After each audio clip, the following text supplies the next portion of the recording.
है, आज नशे में सारा जहां है, आई शराबी मौसम बहकाए। ये जो हम सुनते सुनाते हैं कि हिंदू जो है मार के रख देंगे, काट के रख देंगे, कुछ भी नहीं है, सब झूठ है। क्यों झूठ है? क्योंकि हम खुद अपनी आंखों से देख के आए। स्कूल की एजुकेशन जो है वहाँ उन्होंने म्यूजिक एजुकेशन भी अलाउ कर दिया कि भाई आप म्यूजिक एजुकेशन कर सकते हो। क्यों, क्या वजूहात है? मेरे नैन शराब दिया 2 बोतला, इन बोतला च सिप सिप पी रे। जब मर्दों की बात आती है, मर्दों के लिए भी ये कमाते हैं कि अपनी नज़रों को नीचे रखें, पर मर्द नहीं रखते। तो फिर अगर हम ऐसे कपड़े पहनेंगे और मर्द अपनी आंखें नीचे नहीं रखेंगे तो इससे क्या होगा? मुआशरे में जो भी है बदमज़गी फैलेगी। तो जाहलियत रिप्रेजेंट करेंगे जितने भी ये मौलवीज वगैरह हैं। अगर ये खुद थोड़े पढ़े लिखे होते हैं कि इतने ये अरबी इनको आती है तो इनको फिर इसका मतलब ही पता होना चाहिए अगर इसको वैसे अटैक कर दिया है। मेरी मंकी गंगा, अरे तेरी मंकी जमुना था। जरा तस्वीर से तू निकल के सामने आ, मेरी महबूबा।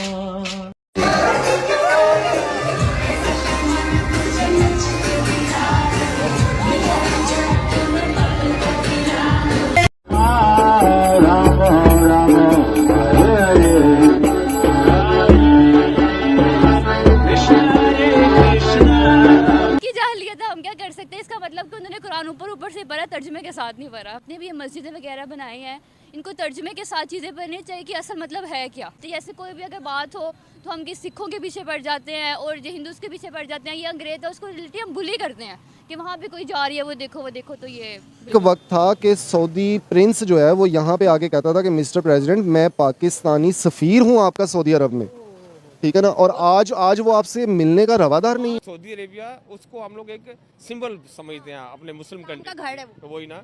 तो जहाँ पे जैसे अभी मैं कुछ गलत काम कर रहा हूँ ना, तो मुझे लोग उस बुरी नज़र से नहीं देखेंगे जितना एक दाढ़ी वाला बंदा जो काम कर रहा है। हमारी इस्लामी तालीमात हमें उसके जैसा बनने का नहीं कहती इधर और भी, क्योंकि वो जो है ना वो अक़लियत को तहफ़्फ़ुज़ नहीं दे रहे, मुसलमानों को तहफ़्फ़ुज़ नहीं दे रहे इंडिया में। बिल्कुल ले जाते ना एक दफ़ा तो वो कहते हैं कि भाई इंडिया का कल्चर इतना मजे का कि भाई क्या करें। वीडियो में बताया जाएगा कि कुछ ऐसी कंट्रीज हैं जिसमें अब मस्जिदें नहीं हैं। तो मस्जिदें नहीं है तो क्या वहाँ पर मंदिर है? देखिए, सबसे पहली वजह तो ये है कि इंडिया की जो पावर पूरी वर्ल्ड के अंदर जो बन चुकी है ना, अब वो वक्त नहीं रहा कि हम इंडिया को कोई तस्लीम नहीं करेगा।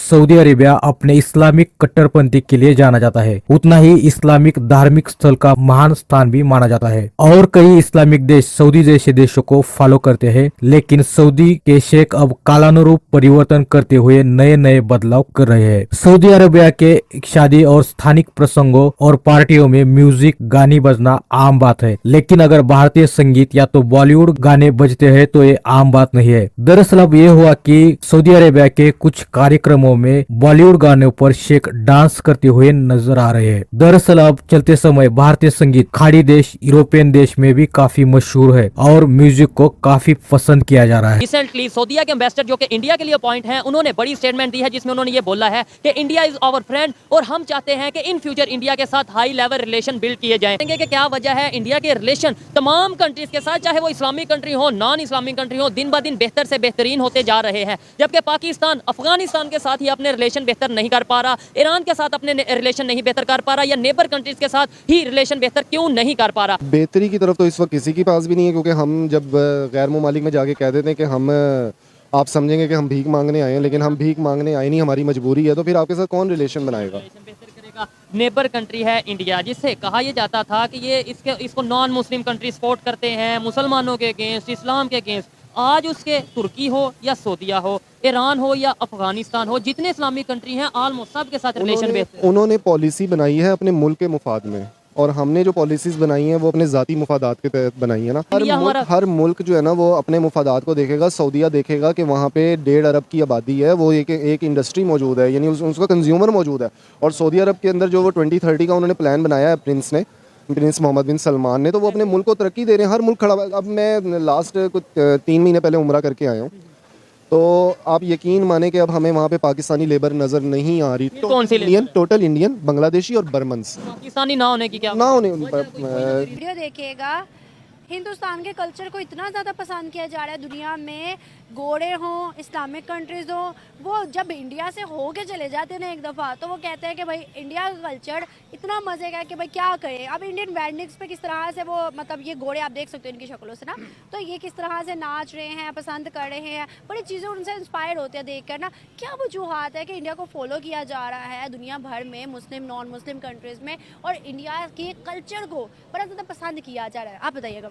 गोरों ने तो अब इसको पसंद कर रहे हैं ना, हमने तो पीछे 50-60 सालों से इंडिया के कल्चर को पसंद किया हुआ है। हमने तो उनके सिर्फ कल्चर को पसंद किया हुआ है, अपनी शादियों में, अपनी रसूमात में अपनाया हुआ है। हम सिर्फ हिंदू को नहीं मानते, बकाया उनके कल्चर को मानते हैं। चाइना हो, यूएस से, और फिर उसके बाद इंडिया का नाम होगा, तो फिर सऊदीया क्यों पीछे रहेगा? इसी वजह से तो वो अपने कल्चर को बदल रहे हैं। और जाहिर सी बात है, जो वो सुलेमान साहब हैं, वहाँ के जो शहजादे हैं, वो भी नहीं चाहते कि वो अपनी कंट्री को ज़ाहिर है वो नीचे रखें। तो नाम है दुनिया में, बिल्कुल पूरी दुनिया में उनका नाम बरकरार रखना चाहते हैं, नाम को बरकरार रखना चाहते हैं। लेकिन ये नाम बरकरार रखने वाले पाकिस्तान में क्यों नहीं है यार? पाकिस्तान का एक नाम जो कि जाना जाता है कि भाई इन्होंने इंडिया से अलहदगी ली, बड़ी ही जदोजहद करके, क्या ये अलहदगी ली कि भाई आज हमारी आवाम जो है वो पाकिस्तान में नहीं रहना चाहती? वो कहती है कि पाकिस्तान से बेहतर बाहर चले जाओ, या पाकिस्तान में मरना ही है तो फिर रह लो। क्यों? उसकी वजह यही है कि हमारे हुक्मरानों, जहाँ जैसे कि उनके हुक्मरानों ने उनके लिए क्या क्या किया है। सबसे बढ़ के तो हम इतने सालों से तो मोदी जी को ही देख रहे हैं। 15 साल वो सीएम रहे, उसके बाद जैसे ही वो पीएम बने हैं, उसके बाद से उन्होंने जो अपनी कंट्री के लिए किया वो शायद ही कोई अपनी कंट्री के लिए करता होगा। यहाँ पे हमने किसको देखा कोई हमारे लिए ऐसा करता हो? मैंने जितनी हिस्ट्री पढ़ी है और जितने 75 ईयर्स के अंदर मैंने देखा कोई ऐसा हुक्मरान नहीं आया, सिवाय मैं कहूँगा कि शायद भुट्टो साहब को मैं कह दूँगा, या अयूब साहब को कह दूँगा, जनरल अयूब को। टाइम में हमारा फिर भी नॉर्मल था, अच्छा था। जनरल ज़िया के दौर में भी था बिल्कुल, लेकिन फिर क्या हुआ, उनको किसी को शहीद कर दिया गया तो किसी को ख़त्म कर दिया गया। फूड को मानते हैं, उनकी हर प्रोडक्ट को मानते हैं। सिर्फ हमें हिंदू होने से इख्तलाफ है। शायद वो अगर मुसलमान हो जाए तो शायद हमें फिर इख्तलाफ आज शुरू हो जाएंगे, शायद फिर हमें ये प्रोडक्ट भी गंदी लगने लग जाएगी, शायद उनका कल्चर भी गंदा लगना चाहिए। मुसलमान का दुश्मन है, ठीक है। हमें देखें, हमें क्या ज़रूरत थी कि इंडिया का कल्चर अडॉप्ट करने की? हमने क्यों नहीं ईरान का लिया, ठीक है? क्यों नहीं हमने किसी इस्लामिक कंट्री का कल्चर अपनाया? हमने अपना कल्चर क्यों नहीं तलाश किया कि हमारा कल्चर क्या है? कैसे तलाश करते? मतलब है कि हमारे मीडिया देखें, अभी तकरीबन 20 साल से मुशर्रफ के दौर के बाद मीडिया इतना आज़ाद हुआ है, ये व्हाट्सअप वगैरह आ गया है, यूट्यूब वगैरह आ गया है, फेसबुक वगैरह आ गया, अभी हुआ है ना। इससे पहले तो कोई मीडिया नहीं था, कोई इंडिया का चैनल इधर नहीं चलता था। हम पैसे खर्च करके VCR लेके, फिल्में लेके किराए पे, मतलब महंगी फिल्म, कोई इंडिया की फिल्म रिलीज होती थी तो हम पहले, सबसे पहले हम कहते खुश होते, हमने ये देख ली।